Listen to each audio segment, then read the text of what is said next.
you have quite the network. It's pretty awesome just to watch. So I think there's. Well, I think that's been the thing. You know, you've been really active pumping out information. Yes. And I mean this very respectfully to everybody in this industry.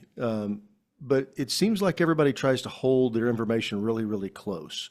Yeah. And they don't want to give it away. Well, that's what I do. You know, that's what I charge for. That's part of my service if you want to hire me. And we decided a long time ago when we started, we just said, we're going to give everything away. And what I mean by everything is information. And, you know, that's what I've been seeing you do, Trisha, just time and time again. Trevor sharing stuff with me, and we're seeing it in like, obviously, Kelly just said you've got a ton of fans. And I think that's part of it. So anyway, so I'm really glad we could have you on here so you could give some stuff away. Thank you. You know, a business person I admire is a gentleman by the name of Gary V. And if you are familiar with Gary I know V's, Vaynerchuk. he is very much big on just tell people, just share information. And I equivocate that to if I went and had a conversation with a handy person and they were talking about like, hey, I've got this hole in my wall. How do I fix it? And they're like, step one, do this, step two, da, da, da. Do you know what I hear at the end of that? How can I hire you? Yeah. Because I'm not an expert in any of that component. So even though you told me exactly how to do it, it doesn't threaten my livelihood in the slightest, because what you do is you recognize this is a person I can trust, and this is a person that obviously can do it better than I. So I that's where my philosophy has kicked in the last couple of years. That's awesome. Well, and awesome. you know, and it shows confidence in who you are and what you're doing because you are willing to share it. Mm-hmm. You know, we had somebody just today, I had somebody in my office. We were talking, he runs a statewide organization here in Oklahoma. And we were talking about it. And I said, you know, here's a way you can do this. We were talking about some strategies. I said, well, golden ticket. I said, you don't have to use our stuff. I said, but the strategy is sound. Yeah. I said, this is what you want to do. And these are how this works. And this is why it works so well. It's the strategy. And if you want to use our stuff, great. We've got something that fits it really well. And, you know, I have no compunction about doing that at all, because that's what we're here to do, is to help people, you know, and we say we're here. What do you guys do? We help nonprofits raise more money. And if somebody wants to use our stuff, and 9 times out of 10 they do, but a lot of times it's a better fit if they don't. You know, so I think that's the security that we find. So anyway, Trisha, I kind of feel like I'm going down a tangent. We're here to talk about some timelines. So Trevor, why don't you kick us off? Hey, first and foremost, thank you so much for taking the time. And we want to talk about, and this is another post that you had, or a series of posts, and about shortening the event, the golden hour, so to speak, of fundraising, shortening the overall event because of, and we'll get into the X, Y, and Z of it, but we've called it the golden hour of fundraising for a while, and it's becoming very, very real. And you're doing so many events, and we do a ton of events too, and we're getting all this data and all this feedback about why it's working. And I want for the audience, if you don't mind, I want you to summarize, you know, just what does shortening the timeline mean if folks haven't really considered it, or maybe they are thinking about it. And I want to say that without sacrificing the effectiveness of the event, and you know, and why it's so important these days. And we could talk about like, oh, we have the attention span of gnats or whatever, like as people, like myself included. But you know, hey, thank you so much for coming. And just like let's talk about the shortening and why it's so important these days. You know, we as humans, we love tradition, and we love repetition. It makes decision making easy for us. And somewhere along the line, there became this traditional format of a gala. And that format worked in that space, and it's worked for a very, very long time. And why did it work? I think it worked because simply that's just the way that it was done. And at the time, it was a newer concept. Galas at one point were a newer concept. They've evolved since that beginning of that newer concept. And the evolution of galas that I have seen, and in my opinion about this, is galas used to be about a lot of things. It used to be about societal contributions. It wasn't just about the nonprofit. It was who's coming, who's going to see me. It was about awards. It was about the outfits. It was about all these things. And through the years, there's just not as much tolerance for that as there once was. People do not want to be at events until midnight. I mean, I was joking with my husband that when I very first started in 2011, I was rarely home before 10:30 at night. Now, most of the time, I am home in my sweatpants, no makeup by 9 p.m. And that's including my commute back to it. Shorten the event means taking out everything that's the fluff. People don't, they just, it's, and I hate to say this, but it's like if I invited you over to my house to show you vacation pictures. You're tolerant for about 5 minutes. And then after that, you're like, dear Lord, woman, like, why are you showing me, 94 pictures of the inside of this cathedral? It's even worse if you've been to said cathedral because you're like, I've already seen it. Like, why are we doing this? It's how your audience feels. They care, but the point you have to remember is they only care so much. We put hundreds of people in a room. They have a lot of things that they care about. They're only going to care about your mission so much. So you don't need to go through all these hooplas because frankly, they just find it boring. So we need to get rid of awards. Most of the time, people just don't care. There's one table at an event that cares about an award, and that's the table of the recipient. Nobody in this room really much cares. They don't care about data dumps. They don't care about, all these statistics and all these things. They don't care about massive amounts of entertainment. You shouldn't be breaking up your fundraising by bringing in a marching band in the middle of it or a dance troupe, right? Like that stuff has other places in it, but shortening the timeline means hitting on what's important, making that community connection, and then letting them decide what the rest of their involvement looks like. So I always say, get them in, get their money, get them out. And you don't really need to make the formula much more complicated than that. You said something, you were talking about where these things came from. And, when you look at galas, like when I started doing this, they were kind of rare. It was a big thing to put on, Right. go ahead and put the big dress on, get the tux and go out because there wasn't one. Well, now Right. we know there's one every night. If you wanted to go to a fundraising event every night, you could do it because that's what's happening. Easily. And I Mhm. think your point about speed is because, it's not all about people have to go. Whenever we always say, and just so when we say the golden hour of fundraising, it's really 45 minutes is how kind of Yes. I place it. It's really not an hour. But going into, talking about abbreviation, give us that specific part. I thought you did something really good. And I want to give a disclaimer to everybody. And I think this is really important. There are exceptions to all this, okay? Yes. Every There are event's unique. exceptions. Yeah. So I want you to know this is not a blanket. I know where Trisha's coming from, same place I do. There was an event where somebody goes, oh, there's no way, because I always say, you've got to be done by 9 o'clock. You got to be done raising money by 9 o'clock, okay? And so, but there are exceptions. I said this to Yes. an organization, this has been 10 years ago, 15 years ago. And they go, no, hold on a minute. You don't understand. This is how we do this. We have these performances. The people come in. This is whenever we do our fundraising piece. It winds up starting about 8:45. It finishes at 9:30, and then we come and have this other thing. And that's the way it is, and everybody expects it. And I said, understood. Now I have a better idea of what you're talking about. But so go into us about that, about making this more abbreviated. Give us your take on the golden hour of fundraising.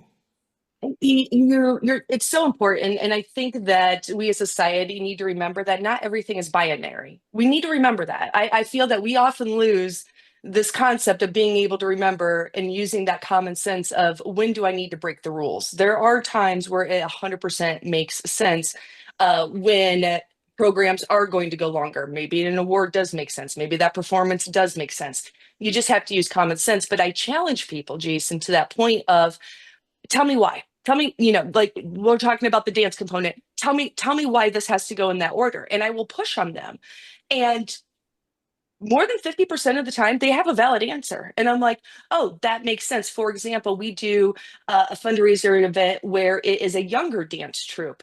And those kids have to leave because they have to go home and get to bed. They can't be performing at 9 o'clock. Yeah. That makes sense. I don't think anybody in that room wants 8-year-olds to be there until 9 o'clock at night. That makes sense. So you have to use some of those components. But when people can't give an answer and they just stumble over well, that's the way we've done it. That's the way they only done it. That is your cue that something needs to change. And I also challenge people to pay attention to their emotional reaction. if you get really emotional about something, something inside of you is telling you why. And so we need to talk about that. If you automatically go, oh no, absolutely no way, that's Yeah. a big emotion. So let's discuss where that big emotion came from. And a lot of times it's rooted in fear, because for many nonprofit professionals, this is their night. I mean, this is 80% of the year's budget, or whatever the arbitrary number is on the line that one night. And dear, for everything of love in the universe, they don't want to be the person that screws it up. I like that pressure is real. That pressure is immense. And we as humans, we also love to play the blame game. So when something doesn't go according to our expectations, we love to dissect it and go, why? And for that nonprofit professional, somebody's going to go, well, it's because you cut the awards. But I can guarantee you it's not. Yeah. But they're going to find that as the reason why. And so therefore they're scared to do it. And so part of that is finding the partners that you can work with that have, information, to share, the data to share of this component, but also trusting that your audience is going to respond accordingly. So, Sandy, what do you think whenever you start thinking about timeline? Because you're like me, you've been around it for a while, and Trisha as well. When you started to maybe now, where do you see how do you see the timeline having changed? Oh, I definitely think that there's a trend to shortening things. I mean, you have 5, 6, 7 minute speeches and you see everyone's eyes glazing over. I mean, no one's paying attention. Or you have the chatter, right? That chatter Yeah. that starts in the ballroom and no one's paying attention. And at that point, you're losing your whole audience, and they're losing the point of why we're here and why we're talking. So yeah, absolutely. And Sandy, you bring up a good point there about 5, 6 minute speeches. A big misstep that I've seen, and part of the reason why timelines really do need to be dissected is, let's say you have 4 or 5 people who get up and speak about whatever it is. If you really look at those people's speeches, 60 to 70% of what all 5 of those people are saying, they're all saying the exact same thing. Absolutely. So why are we Mhm. spending all this time for everybody to literally pretty much just stand up and repeat what the person before them said? We don't need to hear it that much. Well, I think too, something that is misunderstood a lot of times with the whole thing with somebody speaking, if they're not a professional speaker, this is their moment to thank everybody. Okay. And they're going to go through the list. I want to thank this. They've got some Playing the anecdote. music. And unless they're really Exactly. and Get it's them out like of you there. cannot get them off the stage. And Yeah. God forbid you ask a politician to speak. I'm always I had a train wreck, and let me tell you something. You want to talk about this point? This is probably exaggerating, but this is a factual train wreck. There were 600 people in a room. They brought in an astronaut to speak. They let him speak. They didn't stop him. He spoke for an hour. Then they let the director of NASA, because he's the director of NASA, get up, and he spoke for 30 minutes. Guess how many people were left in the room when they got ready to raise money? 80. I was going to say 80. 20%. Yeah, Because when It's everybody sad. they were done, everybody was done. They were used up. Yep. And I talk about a tragedy of an event, and that's what it was. It was an absolute tragedy. And so if we can, we're talking about that. So Trisha, what are some of the ways you recommend shortening these things up? Like, we've got 3 people who are awards. How can we still honor them, but keep things tracking and make sure that happens? A big component is to eliminate as many live speakers as you possibly can. You can still do awards, but do videos instead of that. Don't give people the microphone to say thank you. If they want to pre-record a message, again, use video in those components. But bringing folks up, you just got to shorten it. Again, keeping people off the microphone is pretty much how you shorten programs. And it's just recognizing, instead of having 15 minutes for awards, we do 5 minutes, because we're just going to eliminate acceptance speeches. Record that video beforehand of why it's important, allow them to say thank you. They can come up on stage, get the award, snap the picture, everybody claps, they go sit down. And that, if 3 times everybody thinks we're going to give them 1 minute, no, it's way more than a minute, because you still got to get the picture. They got to stand up, they look around, they start seeing who they're going to thank, they start making some jokes, and then they speak for a couple of minutes. So that takes 4 to 5 minutes every time. If you have 3 of those, worst case scenario is 4 minutes. You just eliminated 12 minutes right there.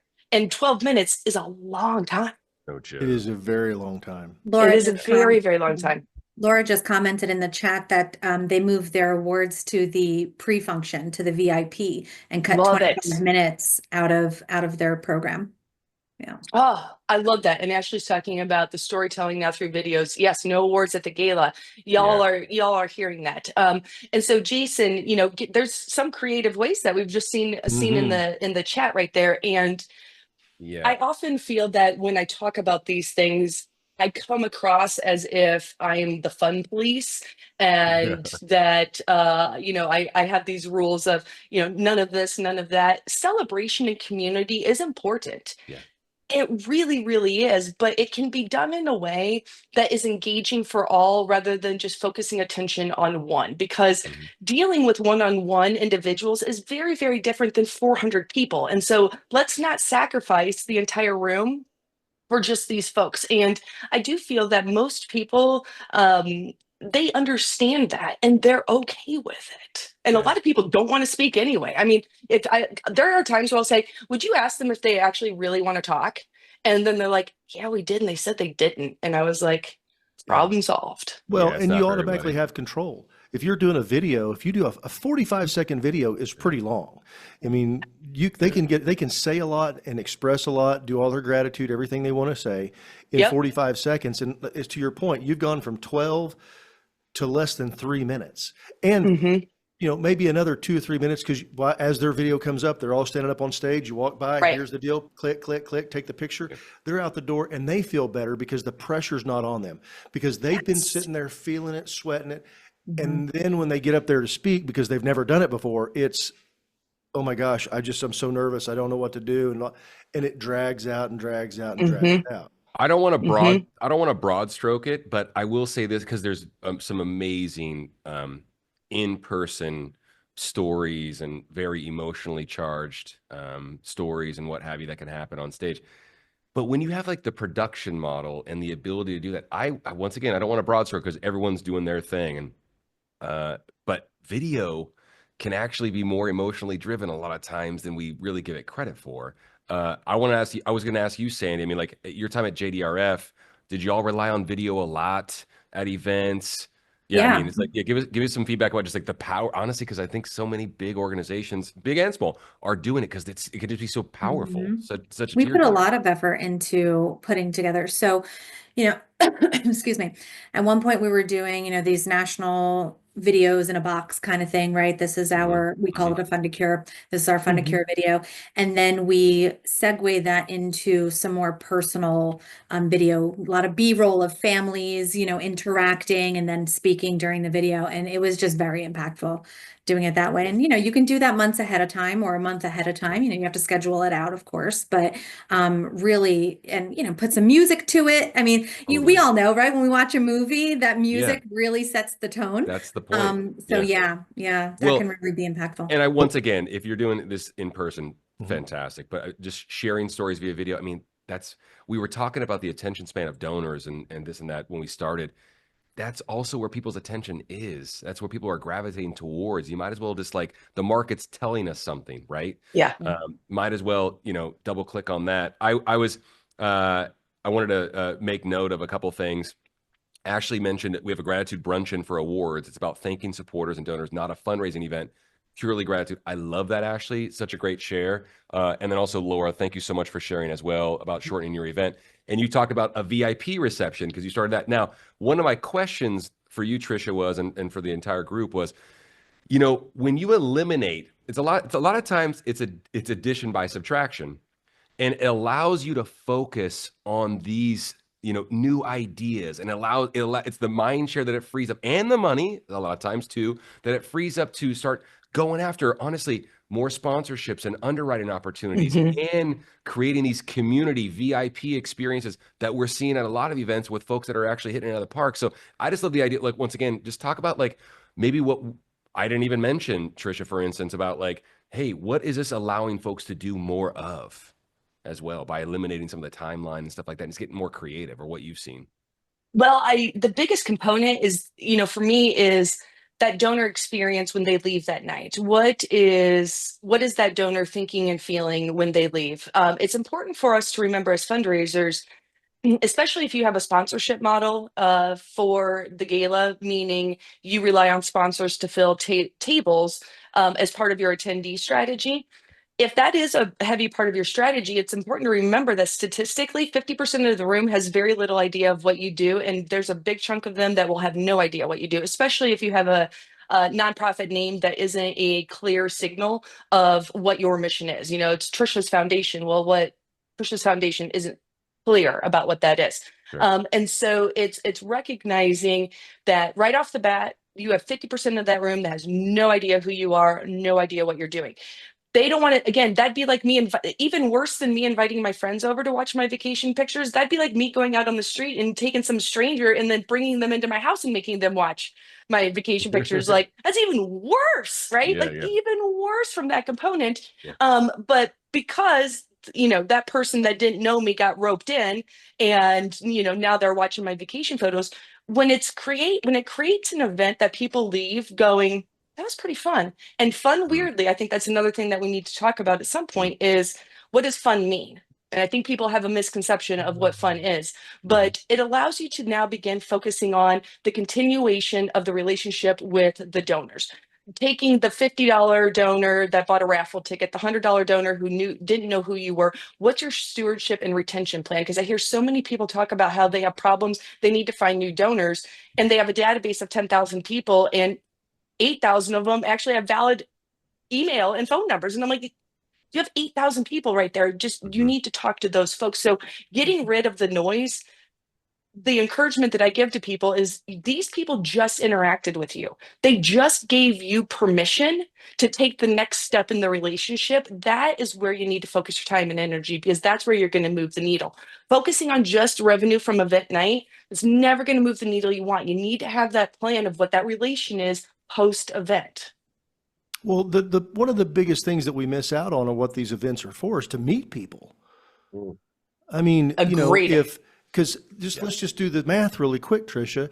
If I have a table and I bring three other couples, and Sandy does, and so does Trevor, all of a sudden we've expanded our base by a factor of 4. Now, Yes. or 3, excuse me, a factor of 3. Yeah. Those are people that are there for some reason, and maybe they just came for the drinks and the food. I don't know. Maybe they just, because they heard Trisha was a pretty good auctioneer and they wanted to come here. But that's an opportunity, and we're all the time. Everybody's going, "Gosh, wish we need to recruit some more donors." You've got it. Yeah. This is a wonderful time to do it. Yeah. Our Jason, friends do that. It is. Yeah. Well, and that's the thing that, that's kind of been, percolating out there in the nonprofit world. Events are dead. Events are dead.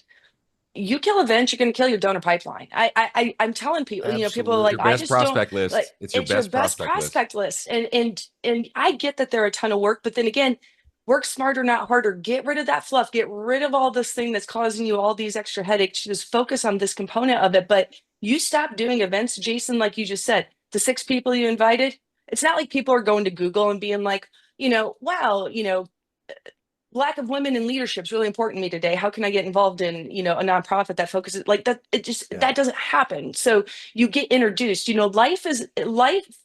We grow when we're introduced. We grow when we experience. And if somebody isn't introduced or experienced, for the most part, they're not going to seek that out on their own. We have to provide that to them. And you kill those events, you've just killed your donor pipeline. One of the things I always recommend to the CEO, executive director, I'm always like, look, the night of the event, your job is not to do anything except shake hands and kiss babies. That's it. 100%. You need to make it around to every table, personally say thank you. The chairman of the board, your job isn't to sit over there and get hammered with your guest that you brought. Your job is to get around and go thank everybody and make yourself known, because it means something. I think sometimes professional fundraisers and maybe these nonprofit board members, they downplay how much that means to donors and potential donors. When you walk up and you say, "Hi, I'm Jason Ledlow. I'm president of the board here. Thank you so much for being here. It really means a lot. And just thank you so much. If I can do anything to help you, please let me know." That's all it takes. You don't have to stop and take everybody's pulse, okay? Right. Just get there, say thank you, and move around. But if you're running around trying to make sure that the dinner gets served on time, if you're running around trying to get, and I don't care if you're a one-person show, it's still the same rule. It still is. Mm-hmm. Yeah, absolutely. And when it comes to making that connect, that's the best use of your time. Again, like making that connection with these people who normally wouldn't have made your connection. So going back to timeline, it's again remembering a big chunk of that room doesn't know who you are. And their idea of fun is not to hang out with you all night. It's just, let's be real about it. Their idea of fun is to make my friend happy who invited me, or to make my boss happy who said I have to come, wink, wink, I have to come because of my boss, otherwise I'll be in trouble. And their idea of fun is coming, making that relationship looking good, and then getting out. And they just don't need all of all of that stuff. And that's why we're seeing that shortened time frame working so effectively. Because again, I know that, believe you me, give me a microphone, I'll talk as long as you let me, right? I'll keep going. But it's important to remember that just because you have their attention doesn't mean you're going to keep their attention. Yeah. And just because you can doesn't mean you should. Just because you can throw all of this information at them doesn't mean you should. And I always challenge people to think back to some of the moments that they've, pivotal moments that they've had in their life of, how much did it really take to motivate you to do that? Like, did you have to hear all these statistics, like, wow, I heard this one story, and then I walked past the Girl Scout cookie table, and that's all it took was seeing the cute kiddos with, selling the cookies. And I'm like, yeah, let's go, girls, right? It doesn't take that much. We need to remember, as human beings, it doesn't take much to motivate us, and we don't have to do all the other stuff. Yeah. We don't need a PowerPoint. What's funny is that when you said that, or at the event, Sandy, I was thinking like some suggestions maybe that you have as far as like, we were sharing these things at our event. Now we're eliminating it because we're buying in on shortening the timeline. Give us some effective ways that you've seen or even used about, and Trisha, I want you to double back on this too, about like, how could we do that? It's kind of a loaded question because I'm thinking, well, you could share that information by picking up the phone, sending an email. Like, what are some clever ways that you can share some information that you're shortening and taking out of your event, but you could share it in a different way, different format? Yeah, I mean, we talked about that last week, right, Jason?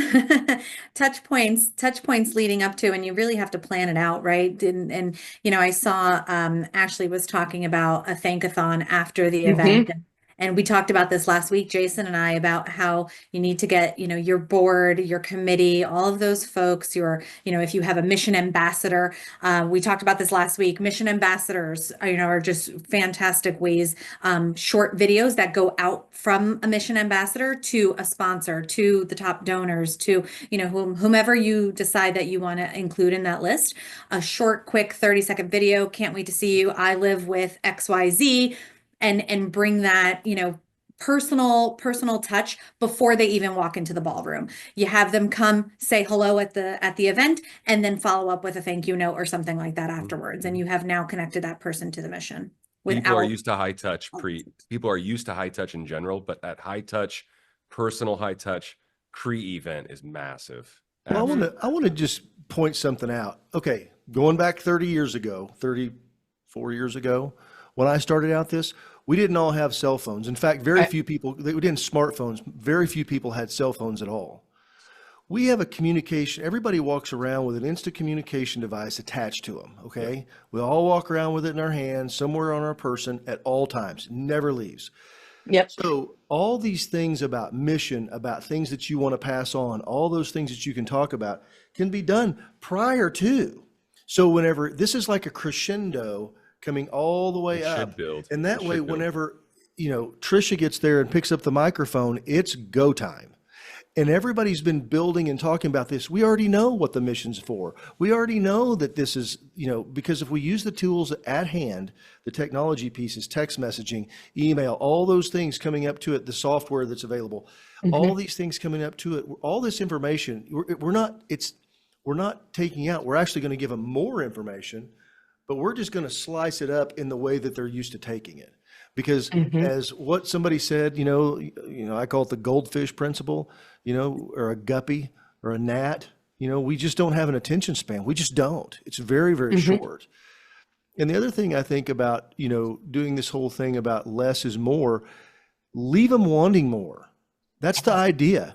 It's like, if you ever went on a great date with somebody and you couldn't wait, or you had the house guest over that left and you're like, oh my gosh, that was such a great visit, as opposed to, staying longer and longer and longer. Mhm. I'm that house guest. It's yes, it's Right. yeah.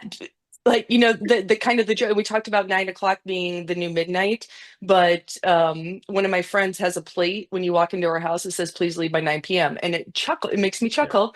Yeah. But there is so much truth to that, because we do find value in community. We do want to make an impact. We do want to make contributions. We just don't want to have to make it our whole night. Good call. Yeah. Yeah, Well, what's that the doesn't make first, you a bad person. what's the first thing that people do whenever they walk into an event? What's the very first thing they do after go to they the go bar? through the check-in? They go to the bar. They go to the bar. Yeah. I mean, let's just be they go to the bar and then they look to see who they know. And they Yeah. want to be, they go to see and be seen, and they want to see who they have and catch up with friends and go talk to them. And it's okay to let them have that time. Right. Hey, Trisha, I want you to, I'm going to double back and follow up with that question I asked Sandy about, because it's such a unique opportunity, the things that were taken out of the program, so to speak. But once again, it's a loaded question. It's like, how can we start building this impact? I mean, honestly, it's a buzz term, but it's like we're building impact pre-event with the phones, with the messages, reminding folks about where the money's going. I love what you'd say about preparing a prepared bidder as a high bidder. So we're talking about the live auction items and what's going to be at the event and the revenue enhancers, and just like give us some feedback, just some real tools that folks can use about engaging folks pre-event, because once again, it makes them a prepared giver, right? The number one tool I think is often the most overlooked, because our phones, and there's so much software out there, things that can be automated and all the things. The biggest tool I think that is amiss is relying on your board, committee, and volunteers, because these are the people who are responsible for bringing other people to the event. And you have to do work for people. And this is another thing, is you've got to make it easy for people. If you say, "Hey, could you send an email to your table and da da da da," I'm going to tell you yes, and then I'm going to forget, and I'm not going to do it. But if you craft an email, you send it to me and say, "Hey, Trisha, would you please forward this to all of your guests who are coming? Feel free to edit it as you see fit." But I will do that all day, every day. And I think one of the biggest missed opportunities is not engaging those sponsors, the board members, the committees. Are they all going to do it? No, we know that, but a big chunk of them definitely will, if you do the work for them. So it's not just relying on the tools that make these things easier. It's relying on the people who are bringing the people, and not forgetting to engage them and giving them the tools they need. Make the social media post for them. Make the post for them, tag it, and then just say, "Repost this to your network." Write the email and say, "Forward this." Tag them on LinkedIn and then say, "Please share this." People will do it if they just actually don't have to do the majority of the work. That's my number one tip. It's like, you're like, hey, we want you on the board, but if you lay it out early, we had this crazy great conversation with a gal named Julie Ordonez recently, and she's like the major gift guru. And she's so honest. She like screams and yells when she talks, and I love it, because she's totally unabashed. But she's like, when I talk to a board member or I get a major gift, but we're talking about the board here. She's like, I tell them, hey, listen, that's not all, and we're constantly asking for more, right? We're constantly trying to coach people to ask for more, engage post-event, ask for more at the event, ask for more pre-event. If you tell them, if you show them a roadmap, it's exactly what you're saying, they will do it, but you got to kind of do it for them. Fine. But laying that out there early and often, it's like, you're on the board, maybe you've given, cool, but I'm coming for your network. We want you to open up your house for these Yes. special VIP dinner, but that's Yes. okay. That's what they want. They want to be pushed. In the same episode, she told me that if someone gets a thank you, someone makes a gift at an event and gets a thank you call from a board member, the likelihood that they will give again is 400%. If you tell your board that, they will do it if they care It about your will. organization. And if they're on the board, they have to care. You know, Yeah. it's just like, They, it's just too good. Too good it not to care. is. Yeah. Well, and remember, one of the number one things that we forget about the most, that is the most valuable, and that is the currency of attention. That is the currency of influence. And so, your board members, good luck if your social media feed pops up in their feed. Good luck if they open up the email that you sent to them. There is a lot of data that shows text messages are pretty high land rate, which is amazing. But if my friend forwards me the email and says, "Hey, did you read that?" that will cut through all the noise. And so you're trying so hard to cut through noise with people who you don't have a relationship. Rely on the people with the relationship to cut through the noise for you, but you have to prepare them. This isn't a similar component, but this is a life lesson that I've learned along the way. And that was, when an individual is experiencing grief, our natural inclination is to say, "Trevor, I am so sorry for your loss. If there's anything that I can do for you, please let me know." And the individual who's going through that, they are so overwhelmed that they appreciate it and they hear that, but they never ask for anything. And that if you said, "Trevor, I am so sorry. I know that you have you must have a ton of things going on. Do you need somebody to come over and mow your lawn on Friday? Because I'm happy to bring my lawnmower and just knock that out for you. Or if you guys need your cars washed before the funeral, just go ahead and leave your keys on the counter. I'll come over. I'll make sure they're gassed up, they're clean. Can I take that off your plate for you?" That gives that other person something to do now. Their brain knows now where to go, and they'll be like, "Oh my gosh, yes, thank you so much." People want to help. They just don't want to be told how to figure out how to help. They just want to be told exactly what to do, and then they will do it. I think that's so Very good. I funny, think that, that's something we all forget. We sit around and, Good. it's kind of like trying to figure out who we can call to help, be a part of our event. We sit around and go, "Well, I don't know. I can't think of anybody." And it's all locked up right here. But just like you're saying, Trisha, if you just say, "Hey, look, hey, gang." I mean, I was on a board and they would hand out every monthly meeting. I would have 3 to 5 thank you cards sitting by my name tag, Mhm. by my little nameplate. And it was expected before I left. I had to sign them. I had to write them all. It told me who to write it Yep. to. Right. I was told Yeah. who I was writing it to, what I was thanking them for, and then how to sign it. Yeah. Yep. It's good. And I did. And Everybody you did. and you did it, and you Yeah, I totally did did it. it. But if they said, "Hey, could you send some thank you notes beforehand?" Never going to happen. It's just And I never going think to you have to happen. understand the reason why. We as professional fundraisers, we're thinking about this 24/7. That's all we think Yeah. about. I don't But everybody sleep. else, as soon as you leave, Sandy's got 3 kids, Right. Trevor's got a 5-year-old, Trisha's got, she's got the next appointment and 5 other things to do. I've got a tea time that's coming up and I really got to get Yeah. to it. And that's what my focus becomes. You know what I'm saying? And Yeah. so I think we've got to remember these are real people. And your Yes. point about telling them what to do is so, so, so good. Awesome. Trisha, I'd like to do this because we're kind of coming up on a time, and I really think this is I important. want to call for questions too, Jay, while you're talking. Yeah, Okay, and I've everybody? got one. Maggie, I haven't forgot your question. We're going to get Okay, to it. cool. I think it's going to fall in. Awesome. We'll kind of hit that with the Fast and Furious, if that's cool. Oh, good. I like that. So- Actually, great question, Maggie. Wow. That's awesome. Trisha, give me if everything lines up, if everything's perfect, give us a timeline in what your perfect timeline. And I'm going to say, I'm talking only for the donors from when they show up Yeah. to when they're out the door. And I'm just going to use a start time of 5:30. I unfortunately do not have the skill set. I got to anchor. So whatever time your start time is, but I'm going to say 5:30 doors are opening for that. You're having your about an hour and 15-minute cocktail time before you. Food's going to matter. So there's a couple of variables here. That Plated do dinner. shift It's a this. plated it's a Well, it's plated okay. dinner. Plated dinner and buffet. You could still do it in the same way. Just a few things will change on this one. 5:30, hour and 15-minute socialization. It used to be so much longer. You got to cut that. The reason why it used to be longer, in my opinion, was because people needed to walk around and physically bid on silent auction bid sheets. We're not doing that anymore. You're opening your silent auction beforehand. They do not need the amount of time that they used to need beforehand. And so cut that down. Hour and 15 minutes after they've arrived, we're now making our first call to go sit down. 5 minutes after that, sit down. Another 5 minutes, last warning. So an hour and 30 minutes. So this would be 7 o'clock. Salads are on the table. Everybody is seated. Your program kicks off at 7 o'clock. You do your welcome. You can break for table or for service if you need to. I'm not a huge proponent of waiting until the entire room is served. That's a difference in philosophies. There's pros and cons to both. You just got to figure out which battle you want to fight. But you welcome folks.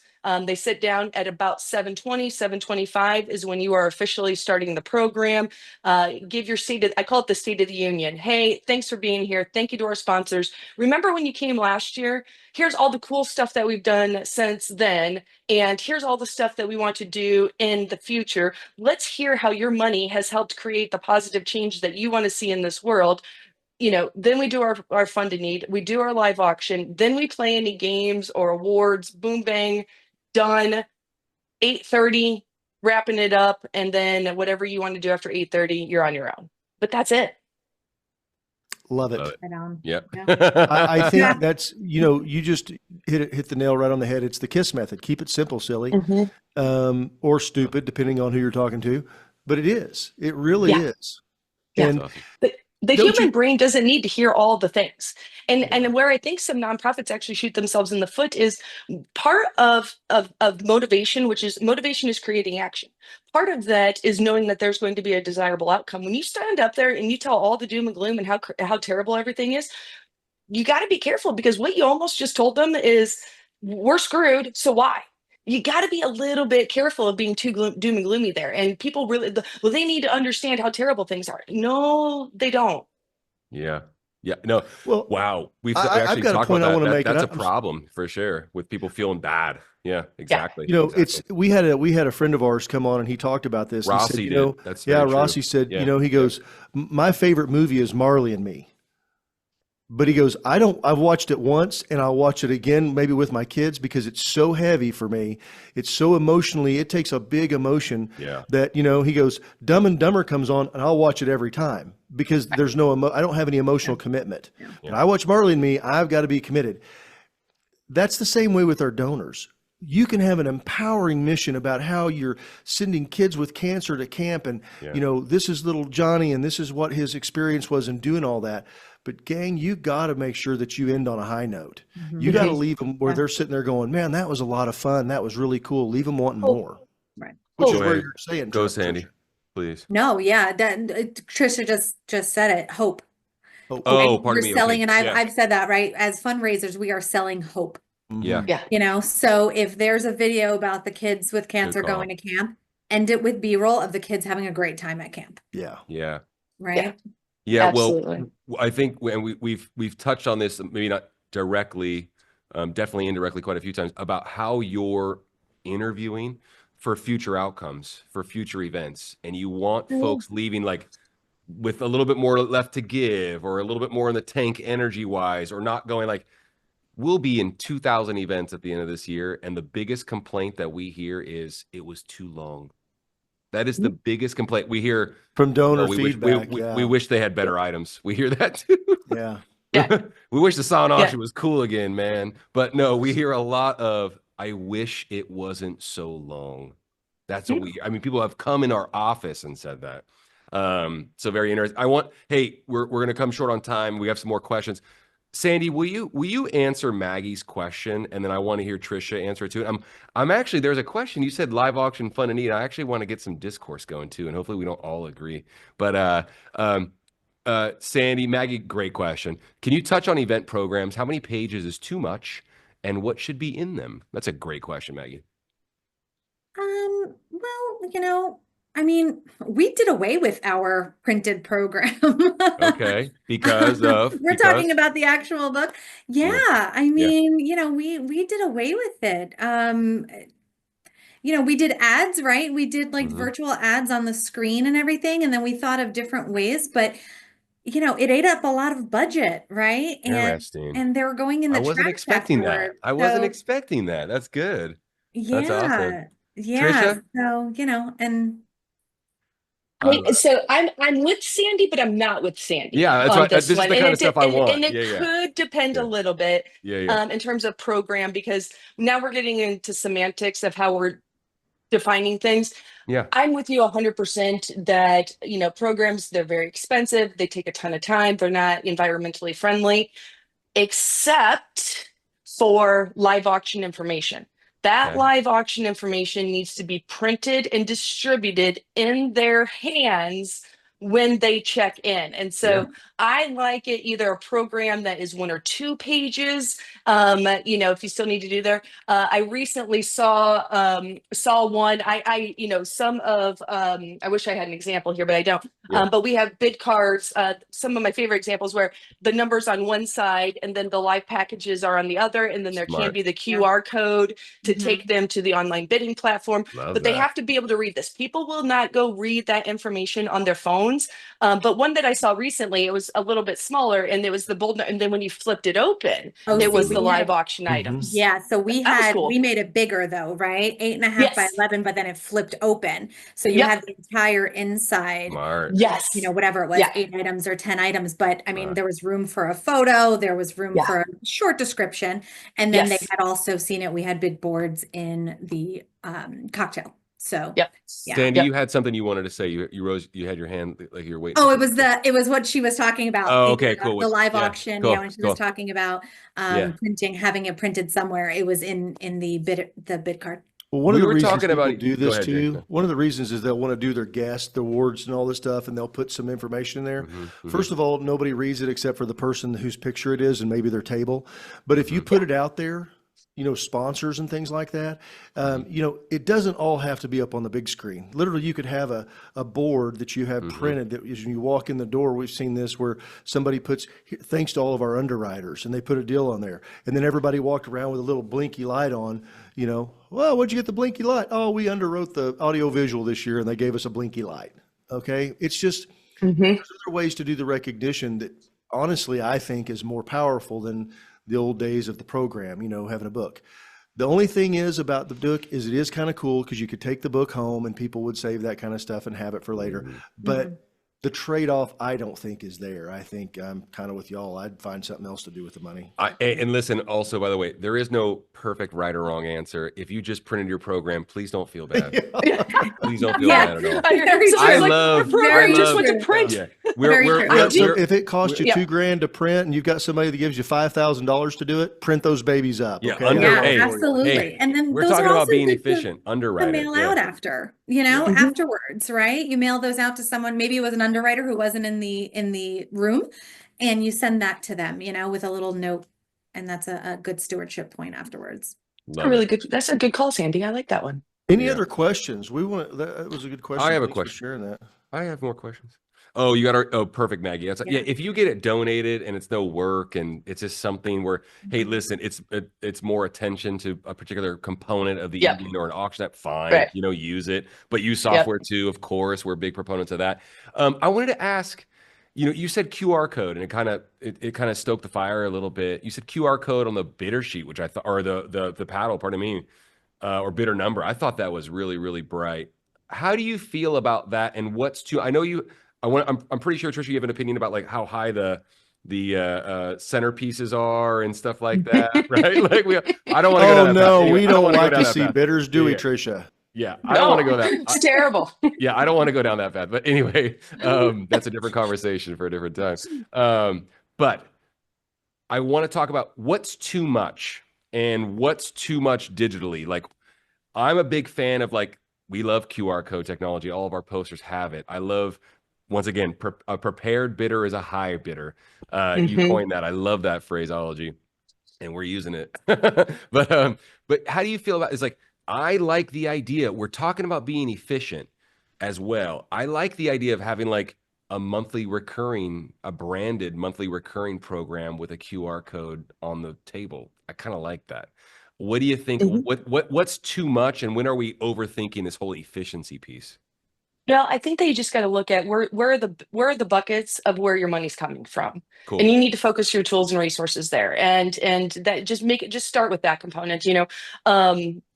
I've seen people they'll spend hundreds, hundreds of hours on the silent auction where they're getting 63% of retail on their items, and they're not promoting any of their live auction items whatsoever that have an average, sales price of $4,200. Like it's such a mismatch of resources. And so where the buckets are, invest resources into those returns, and then cut back from there. It's just, that's my opinion of just really looking at it from that lens. Well, you got to prioritize. If you've Yes. only got so many resources, so many Yep. people, so many, like you said, man hours that you can put towards this, or lady hours, you've got to do it in a way that's going to make the most sense, get the most return for your dollar. There's not one single, I don't care if you're a national or if you're a single person running a nonprofit, there's not one single one that has all the resources that they could possibly need and has much resources. Everybody's stretched thin. So, Yeah. you've got to just take and say, what's going to make the biggest return on investment? That's it. And investment is not just money, but more importantly, it's time. Yes. Love it. So Hey. I really think that you've got to just really be thoughtful. I thought this was a real fun question. Great and, question. Thanks, Amanda Amanda. mentioned. How Yeah. do you see live auctions done? Does everyone receive a bid card at check-in, or you just have the staff planted in the audience to watch for bidders? No, you got to give them a bid card at check-in. There's actually a physiological mind shift with that, of actually having something. There's Yep. there's psychology that goes into that. Mhm. But more importantly, when you have a lot, that number ties it to the person. And so you just, if you're a smaller event, there's some ways around it, but realistically, if you're going to be raising over $10,000 with more than 100 people in your room, you have to assign bid cards. You got to assign that. So when they register, they come up. Trisha is allocated to 101. That way, when bids and logistics of, do you need to have people in the room watching for bids? Yes, you do. That way they're recording who those bid numbers are, so that you then know who to go back to in order to know who to charge. If you tried to do it on the flyer, it's such a mess. So just assign bid numbers and then match them up afterwards. Well, and the other Love thing is, whenever you have that bid number, it's really simple. If I'm over talking to Trevor and I've got my glass of wine in one hand, somebody comes up and says, "Hey, would you like to buy a golden ticket?" And I go, "Yeah, sure." And I got to here, hold my wine, and I got to dig in my pocket and pull out money. Or I just go, "Yeah, 101." Yep. Oh yeah. Put it on And I Trisha. I'm do. putting it on Trisha's number. Oh yeah, and here's the deal. I actually brought this up. QR codes in terms of giving, terrible idea. If it's they have just, if people are like, well, we're just going to have them go to a QR code. They're not going to go use a QR code. QR codes are good. And again, don't give them most people. We can break this down really fast. I know we're running out of time, so I'm about to go into auctioneer mode here real quick. But most of the people, when they hear live auction, they automatically go, I can't afford anything. I don't need to pay attention. I don't need to look. That's not the reality for a lot of folks. There is a vacation package that they get. But if they automatically have to go find the information, they've already told themselves psychologically they do not qualify. They will not go get the information. If you hand them a piece of paper, they will become curious. They'll look and they'll go, oh, wait a minute, they've actually got a trip to all-inclusive trip to, we were talking about going on that trip. Oh, hell, maybe I do want to bid on this. And then the QR can take them to the resort website to go see that. Do not rely on QR codes to get people to pay, to get people to give, or to make people go find the information. Ashley, 100%. Cool. I got to follow up. We're short on time. Sorry, Jay. Short on time. What is the sweet spot for the amount of live auction items? We're getting to the good stuff. Go, Trisha. Sweet spot. A sweet spot, it's going to depend on what your financial goals are. You've got to break it down. If there's so much money that you want to raise, you've got to understand what the retail value is. Are you going to, be able to statistically get there? Donor fatigue sets in after item 6 or 7, depending on how quickly the items are moving. It takes the average auctioneer, by the time you introduce it, sell it, 3.5 minutes. If you have 7 items, you just went 24 minutes, which is technically longer than a 30-minute sitcom with the commercials removed. You just asked them to sit through a Friends episode on Netflix. So again, when you think about it in that context, that's all the time that they can deal with. Sandy, go. Yeah, no, and I saw another question too that Jake, about how should organizations engage bidders that don't win? I love this because we always had either a staff person or a volunteer paying attention to the bidder up in our live auction. And we would take champagne over to them and celebrate them and thank them. Could be a signature cocktail, but afterwards, pick up the phone. I Mhm. mean, all these software companies, they have great data in there, and you can see Mhm. who is bidding on what items, how often they bid. Pick up the phone and say thank you so much, and ask for feedback. What if Absolutely. Someone didn't win at the $3,000 level. How long does it take you to identify a new $3,000 level giver? What if you've Yep. never met them before? Hey, Amazing I got to opportunity. take you a Jake. break. I got to give something away. Text HGA to 73747 right now. You got 2 minutes, because as soon as we call it, Trevor's going to call the number. We're going to call you directly on that when you do it, and we're going to give a trip Ooh. away. So make sure we're going to have it. We like to give stuff away, Trisha. We'd like to give away a Hey, trip that we you can don't raise talk more about money with. ourselves at all, but we're going to give away a trip that you can Yeah. use in your next live auction, silent auction, raffle, whatever you like, of course. Oh yeah, some we are away. the place where we have Oh the yeah, most sorry. We don't do a very profitable good auction job of items talking in about fundraising. ourselves. Yeah, no. But yeah, hey, awesome. Hey, Rhino, do me a favor. Will you put the podcast episode that we did with Trisha, which is awesome. It just went out this week, everybody. Hey Nonprofits, really, really cool conversation we had with Trisha about event fundraising, a lot of other stuff. We were big on gratitude, all that kind of stuff. And Jake, that kind of double clicks on your question as well. It's like if you get a phone call from someone that maybe, or someone gets a phone call from you that's never been to your event and they bid on something and didn't win, engage with them right away, do it right away. Hopefully all that data is right in front of you. But yeah, okay. Is everybody texting? Let's just take a look-see here. Oh, wow. That's a lot of text. That's awesome. Okay. Okay. I'm going to call somebody Call here. somebody. We're gonna One give more something minute? What are we giving away? I don't know. What do you want to give away? Just Let's give What? away a golden spinning the ticket. wheel? I feel like being Do the golden generous. I ticket? want somebody to raise $10,000. Trisha's gonna raise favorite 10 revenue grand. enhancer, as a matter It of fact. is. Unless she was fibbing to me. No, I'm joking. Yeah. The best revenue enhancer that we know about. That's awesome. And very efficient, as a matter of fact. Okay, Yeah. here it goes. Okay, I'm just going to go boom. Random, boom. Come on. Okay. Hurry with that. Okay, making a movement. phone call.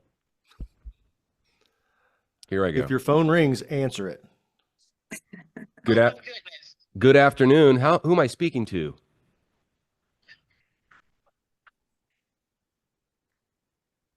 Trisha's team. Oh my goodness gracious. Oh, It's you're so Michelle. sweet. She's one of my bid assistants. Michelle, Hang up bless you. quick. Hang up Hey, quick. Call Michelle, somebody hey, else. You're so sweet. Thanks so much for coming to the webinar. No That's problem at all. awesome. Okay. All right. Oh, we won't, Michelle. Hey, That's hilarious. Hey, Michelle, just we're goes not to going show to you get how there. random it is. It's so random. Here I It go. I'm is spinning it right random. now. Yeah, so good. I do want to give a shout out to Michelle, since she's on my team. That's awesome.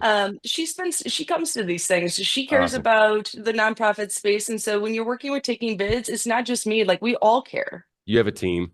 It's awesome. Mhm. All right, make another phone call. Make sure you answer, everybody. We're giving away a golden ticket. Gonna That was raise fun. $10,000. Hello. Hello, good afternoon. Who am I speaking with? Amanda with Rosebud Broward County. No way. Hey, Amanda, how are you? We were just in San Diego at your national conference last week. Yeah, it was awesome. Hey, thank you so much. And hey, you just won a golden ticket that you can use at your next event. All right. Congratulations, Amanda. Right. Hey, thanks so much for coming to the webinar, Amanda. Really appreciate your all's organization as well. It was awesome. Thanks for having us in San Diego last week. It was really cool. Yeah. All right. We'll be in touch very shortly with the golden ticket, okay? Well, everybody, it is 2:00. All right. Bye, Trisha, Amanda. Thank give you. give Trisha a big hand. She was awesome. Trisha, thank you so much for taking time thank to you. come and share with us. I loved everything you had to say, and I just love your take on it. And this is why you're good at what you do. So, Hey, thanks for coming. let me Thank tell you, you Sandy. this is Yeah, really good. So appreciate everybody for coming. Thank you so much. We'll see you all next week. Bye, everybody. Thanks, everyone. See ya.